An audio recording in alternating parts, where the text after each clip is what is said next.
नमस्कार, आप देख रहे हैं द बिहार टॉप। मैं हूं आदेशपुरी। श्री आईएएस के दुर्गेश सर हमारे साथ हैं और हम चर्चा करेंगे बीपीएससी 71वीं को लेकर जो अपडेट आ रहे हैं। कल ही हमने आपको अपडेट दिया था कि 935 सहायक शिक्षा विकास अधिकारी के पद बीपीएससी 71वीं में जोड़ने के लिए शिक्षा विभाग के द्वारा भेजा गया है। अब इसे एक्सेप्ट किया जाएगा या नहीं किया जाएगा, यह बीपीएससी के हाथों में है। इसके साथ साथ हमने और सारी ये भी आपको कुछ पदों को लेकर जानकारी दी थी कि उनका भी अधियाचना बीपीएससी को गया है। कुल मिलाकर देखें तो 71वीं भी एक बहुत बड़ी बहाली होने जा रही है। अभी भी लगभग 1250 से अधिक सीट है। बात करेंगे दुर्गेश सर से।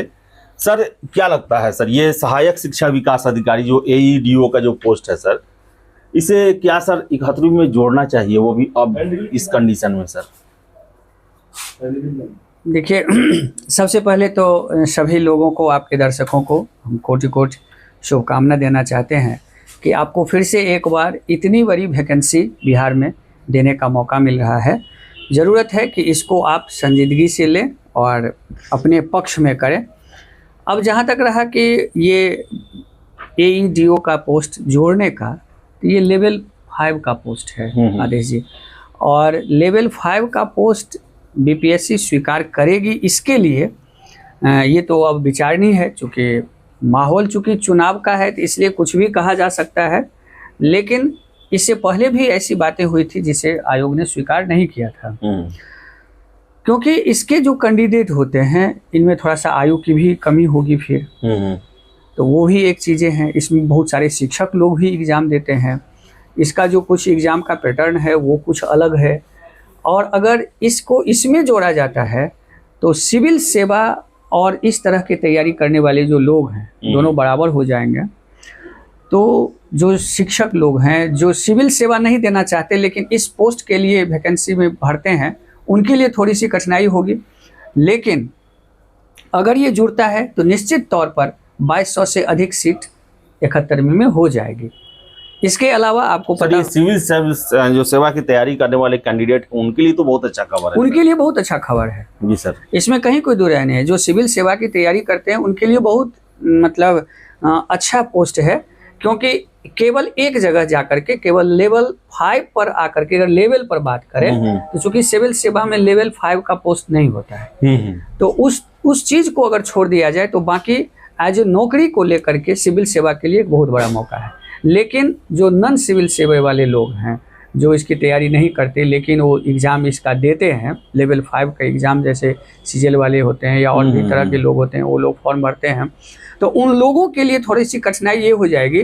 पीटी में कठिनाई हो या नहीं हो, लेकिन मेंस में कठिनाई होगी, क्योंकि मेंस अगर कंबाइंड उसी तरह से होगा सिविल सेवा की तरह तो थोड़ी बहुत कठिनाई होगी। थोड़ी क्या, बहुत ज़्यादा होगी, बहुत ज़्यादा। तो ये कठिनाई हो सकती है। बाकी विचारणीय है। अगर आयोग चूँकि एक बहुत बड़ी संस्था है, वो इस पर विचार कर सकती है, लेकिन इस बार लगता है कि विचार इसलिए कर लेगी क्योंकि आगे चुनाव है सर। तो क्या लगता है सर, मानिए 1264 का अभी तक सर ये जो है नोटिफिकेशन जारी हुआ है और ये 935 है सर, तो क्या फॉर्म फिलअप करने के लिए सर? निश्चित। मान लीजिए कि जो लेवल 5 है उसके लिए भी उम्र सीमा बदलाव होता है। इसके बाद जो है सो फॉर्म भरने का इतनी बड़ी वैकेंसी आएगी तो निश्चित तौर पर अगर तुलना किया जाए तो आधे नहीं तो लगभग 80% के आसपास वैकेंसी दोबारा आएगा। इसका अर्थ है तो इतनी सारी वैकेंसी के लिए फिर एग्ज़ाम का डेट तो बढ़ने की बात से पहले जो है सो फॉर्म भरने का डेट बढ़ेगा।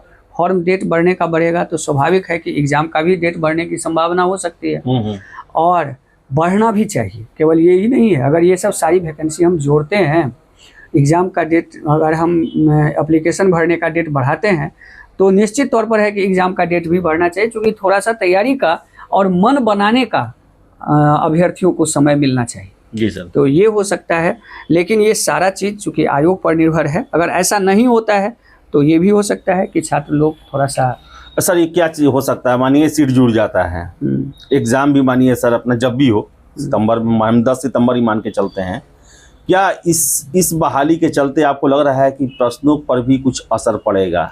देखिए, प्रश्न पर असर पड़ेगा। जैसे पिछले भी बार मैंने आपको बताया था कि चूँकि एक जगह लेवल 5 है, एक जगह सिविल सेवा है, आयोग को एक मानक बनाने के लिए आपको कोई स्टैंडर्ड तय करना होगा कि आखिर पीटी का लेवल सिविल सेवा की तरह हो या पीटी का लेवल जो है सीजीएल की तरह हो या मान लीजिए कोई और एग्ज़ाम की तो तरह फिर तो ये सर बहुत भेदभाव हो जाएगा सर ना। और भेदभाव तो है ही, और उसके साथ साथ जो दूसरी बड़ी बात है ये कि पीटी का एक सम्यक परीक्षा आयोग को लेना होगा। क्योंकि आयोग अगर सिविल सेवा की परीक्षा ले रही है तो सिविल सेवा की मानक की तरह पीटी का क्वेश्चन होना चाहिए।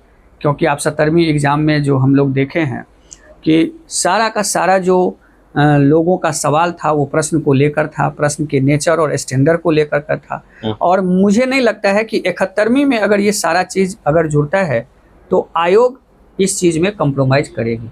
आयोग इस बार मुझे लगता है कि सुधार के मोड में है और वो एग्ज़ाम के पैटर्न में खास करके पीटी के पूछने के तरीके में बहुत सारा बदलाव करेगी। बराबर करेगी। कैसा बदलाव होगा सर? 70वीं की तरह होगा या सर 69वीं की तरह होगा या देखिए मिक्स होगा सर? ये न कंप्लीट 70वीं की तरह होगा, कंप्लीट 70वीं तो होगा ही नहीं होगा, और कंप्लीट 69वीं भी नहीं होगा। क्योंकि इसमें लेवल 5 का भी अगर पोस्ट जुड़ता है तब तो ये क्या होगा कि आपको इजी टू मॉडरेट प्रश्न को रखा जाएगा या मॉडरेट टू हार्ड रखा जाएगा। आयोग अगर इसमें 50% क्वेश्चन अगर कंसेप्ट वाला क्वेश्चन दे दें तो नेचर ऑफ एग्जाम जो है बदल जाएगा। लेकिन आयोग 100% वन लाइनर एग्जाम देते हैं जैसे 17वीं में दिए थे, और यही आयोग की इस तरह से विफलता थी। एग्जाम चाहे वन लाइनर मोड में लिया जाए या कंसेप्ट बेस में लिया जाए, कट ऑफ इसी तरह से बनेंगे, लेकिन इसके बावजूद भी आदमी का माइंड सेटअप होता है। सर आप क्या चाहते हैं? सर आपसे अगर पूछा जाए, अगर मानिए आयोग आपसे सलाह ले कि इसको सिविल सेवा के साथ लिया जाए या अलग से लिया जाए, तो आप सर क्या सलाह देंगे? सर मैं तो यही कहूँगा कि चूंकि लेवल अलग है तो इसलिए अगर इसका आयोग अलग से ही एग्जाम ले ले तो ये एक अच्छी प्रक्रिया होगी। सर इसमें क्या सर आपको लगता है, अलग से मानिए एग्जाम होगा तो पीटी के साथ साथ मेंस भी होगा सर? क्या मेंस तो होना ही चाहिए। अच्छा, होना चाहिए सर, सब्जेक्टिव होना चाहिए सर। मेंस सब्जेक्टिव होना चाहिए क्योंकि मेंस का सामान्य अर्थ ही सब्जेक्टिव होता है। क्योंकि कहीं न कहीं ये सभी पोस्ट जो होते हैं ये डिसीजन मेकिंग वाले पोस्ट होते हैं, और डिसीजन मेकिंग में जब तक एनालिटिकल अप्रोच अगर नहीं हो परीक्षार्थी के पास तब बेहतर डिसीजन मेकर हमारे सामने नहीं आता। इंटरव्यू सर, और इंटरव्यू एक औपचारिक रख सकते हैं आप। एक औपचारिक जो इंटरव्यू है हर एग्जाम में होते हैं वो आप रख सकते हैं। सर कहने का मतलब है सिविल सेवा के साथ इसको जोड़ा जाएगा तो कहीं ना कहीं अन्याय तो होगा ही किसी न, ये चाहे इसके कैंडिडेट हो चाहे सिविल सेवा के कैंडिडेट हो, दोनों। देखिए दोनों, चूंकि दोनों के अपने अपने पैटर्न है। सिविल सेवा के अभ्यर्थी का एक माइंड सेटअप होता है। हाँ, जो तैयारी उसके लिए स्टैंडर्ड घटाया जाए वो भी नुकसानदायक, उसको वो भी नुकसानदायक है। और उसी का नुकसानदायक 17वीं में हुआ है। 17वीं में मेन आंदोलन का मूल कारण यही था कि सिविल सेवा के स्टैंडर्ड को पीटी में बिल्कुल घटा दिया गया। आप एक स्टैंडर्ड फॉलो कर लीजिए कि इस तरह से, जिससे कि बच्चा उस स्टैंडर्ड में तैयारी करे। अगर आपको वन लाइन कर भी रहा था, लोग 67-68 में सर्वे पूछे गए थे। अगर मान लीजिए कि आप एकाएक स्टैंडर्ड को स्विच कर देते हैं तो बच्चे का माइंड सेटअप तैयार नहीं होता है, और उस तरह से वो क्या होता है कि अल्टीमेट नुकसान होता है। और ये नुकसान से बचने के लिए कि आयोग को इसमें एक मानक तय करना होगा। तो अब देखिए अगर जुड़ता है तब भी अच्छा है सिविल सेवा के अभ्यर्थियों के लिए, और नहीं जुड़ता है तब भी बिहार में फिर एक बहुत बड़ी वैकेंसी आने वाली है। बात समझ गए? हाँ, तो इसीलिए तो युवाओं के लिए एक बहुत बड़ा जो है सो अपॉर्चुनिटी का समय है कि आप इसका प्रयोग करें, अपने तैयारियों में आप लगे रहें, प्रैक्टिस में लगे रहें, यही हम कहेंगे। सर इसके कैंडिडेट को क्या पढ़ने के लिए आप कहेंगे? एईडीओ है उनको भी क्या सिविल सेवा का? बिल्कुल तैयारी सिविल सेवा की तरह ही करें, क्योंकि अगर एक सिविल सेवा की तैयारी ही एक ऐसी तैयारी है जिसकी तैयारी से बहुत सारी चीज़ों की तैयारी होती है। जी सर। क्योंकि पूरे जीवन की होलिस्टिक तैयारी अगर किसी में होता है तो सिविल सेवा में होता है। इसलिए आप तैयारी का स्टैंडर्ड सिविल सेवा की तरह रखें, पीटी का प्रैक्टिस भी उसी तरह से करें, सारे एनसीईआरटी को बेस बना करके तैयारी करें और अच्छे टेस्ट सीरीज़ को ज्वाइन करें। आप सभी लोगों के लिए ही हमने एक जो है सो बेहतर टेस्ट सीरीज़ की शुरुआत की है पीटी और मेंस के लिए। पीटी में अपने यहाँ टेस्ट प्रत्येक संडे को होता है 4 बजे से 6 बजे तक, जो कल भी है। और मेंस के लिए आपको एक संवर्धन टेस्ट सीरीज है जिसका उद्देश्य है प्रत्येक व्यक्ति को मेंस लिखना सिखाना और समझदारी विकसित करना, जो प्रत्येक मंगलवार और शनिवार को 4 बजे से 8 बजे के बीच होता है, जिसमें टेस्ट का डिस्कशन भी होता है, इसलिए ये सारी चीज़ें। जी सर। तो दुर्गेश सर थे, और सबसे पहले आपको हम बता दें कि देखिए ये जो भी सीट जुड़े या ना जुड़े, पीटी जो है वो बहुत ज़्यादा टफ नहीं है। अगर आप अच्छे से 2 महीने तैयारी कर लेते हैं तो आपका पीटी हो जाएगा।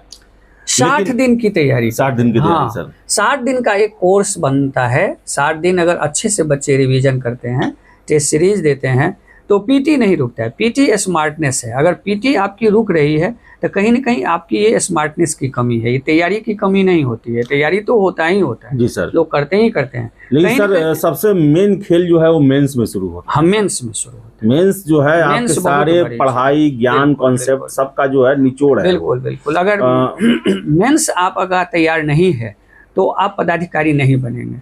अगर मेंस आपका तैयार है तो हो सकता है कि एग्जाम आपको रिजल्ट में देर लगे, लेकिन अंधेर नहीं होगा। अगर मेंस की तैयारी नहीं है तो अंधेर हो जाएगी, और मेंस की तैयारी है तो देर हो सकती है, अंधेर नहीं हो सकती।